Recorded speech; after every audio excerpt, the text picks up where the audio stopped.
Let's do it anyway with this, those titles around. Okay.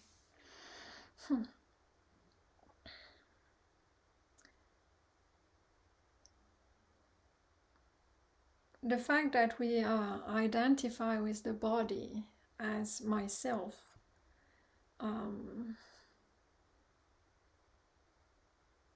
brings us actually a lot of fear,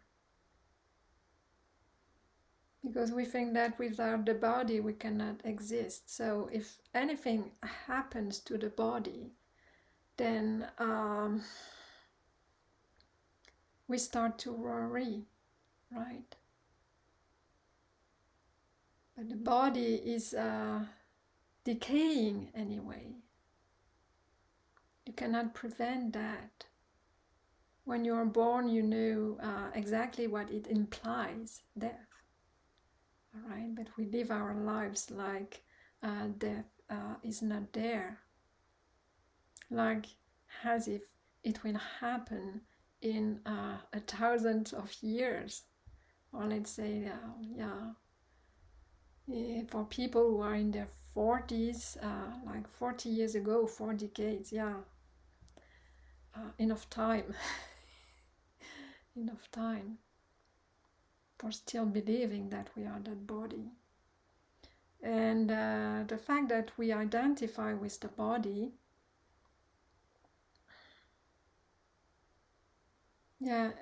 we spend most of our time trying to maintain it. Of course, feeding it, showering it, cleaning it, putting clothes on it to make it comfortable. And where we are healthy, we are very happy, we have lots of energy, we can do things we like. And when we are sick, well, it's tragedy. We think,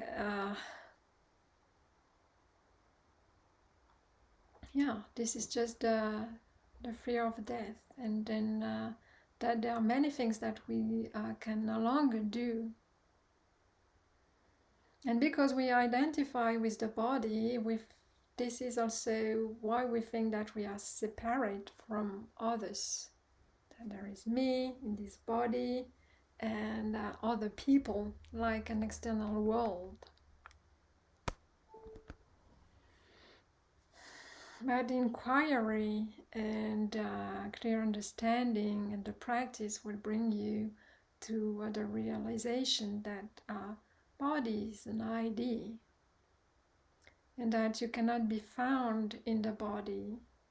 There is no you, like we imagine that we are a kind of entity inside that body.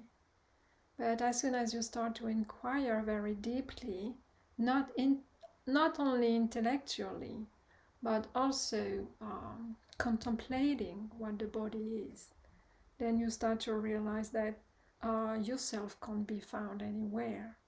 And it starts to either become very liberating or very scary.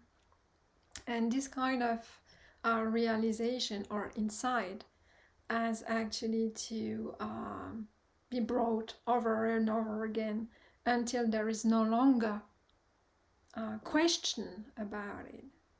That there is not even a single moment where you believe or you identify with the body. What does that mean then? If you can let go of the body idea, of the body identification, well, I suppose that fear would, you wouldn't be that worried, that fearful, and about what happened to the body. There would be less protective behavior, more openness and freedom, and the activity you do will change completely.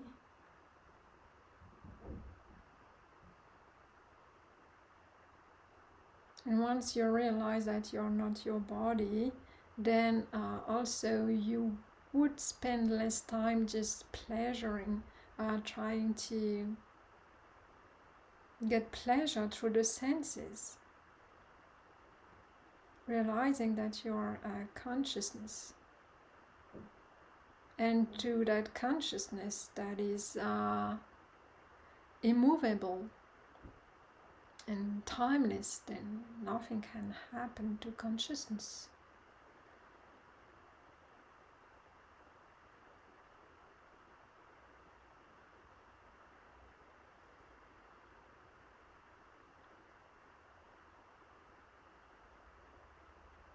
And it's possible also to recognize that feeling entrapped as an entity in that body is quite limiting.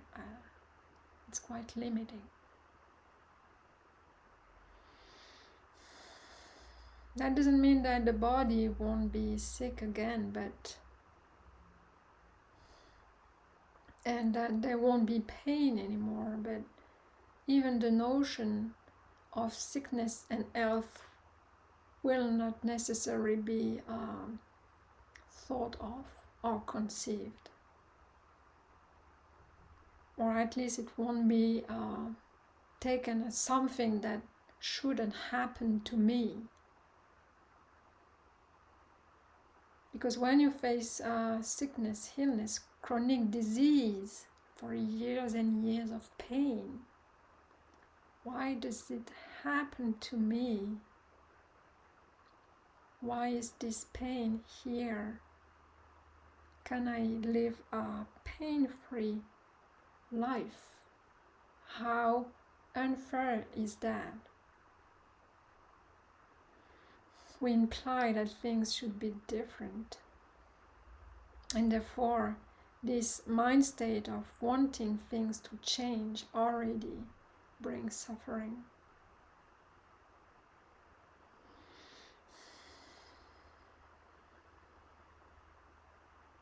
We imply by default that sickness shouldn't be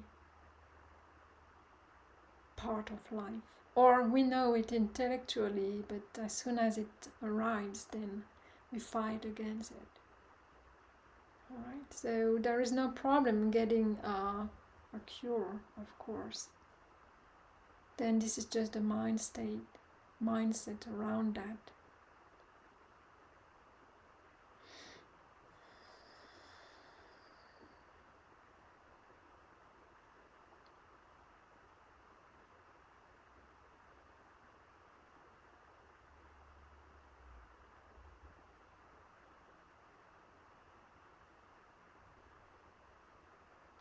So one can ask ourselves, how is it possible to not identify to the body then? Because in our daily life it looks so obvious that we are the body, right?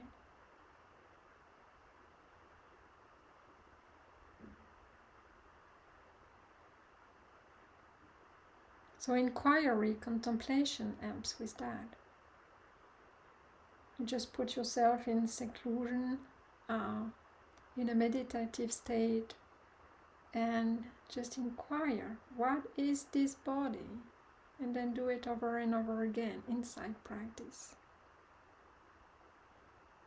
It's very scary, might find we do not want to do it. We do not want to disidentify with the body. Yeah.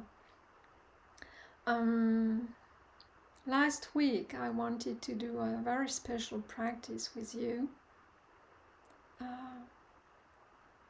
but there were not many students participating to the live event, so that was not possible to do it. I thought I could guide that meditation myself today, but yeah, life just brought me do other things than to learn the script and the sequence of this meditation. So I will send you the link to the meditation. It's not done by me, it's done by the German Theravadin nun Ayakema. It's a very powerful insight practice. I will send you the link on Messenger. It's about 20 to 25 minutes meditation. We will do it together, but everyone with his own device, and then we can gather again, and if we can exchange around the practice. Okay, it won't be recorded, or yeah, we'll see with what kind of information I can use afterwards for the YouTube channel. Maybe just me talking, okay? But nothing personal.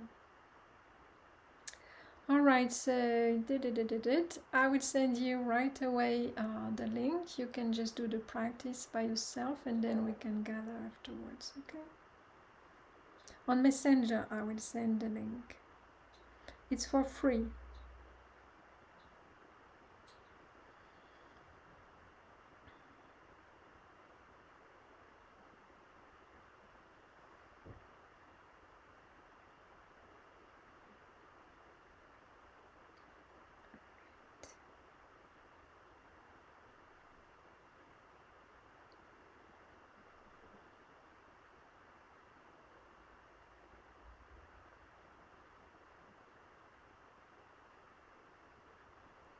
Alright. Then second one.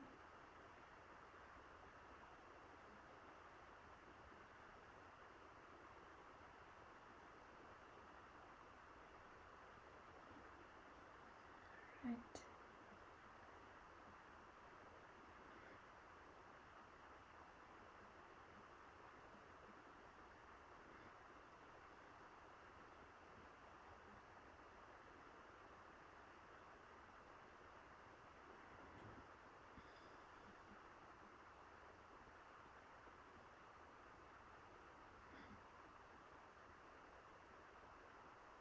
So I suppose everyone by now has it on her phone. So me too. I will do the practice as well. Yes. So you can just press listen on your device, and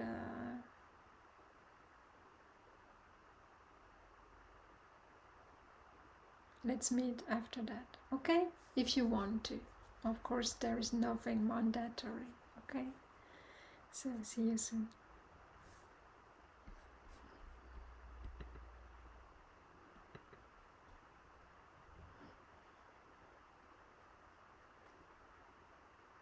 In order to start, please put your attention on the breath for just a moment.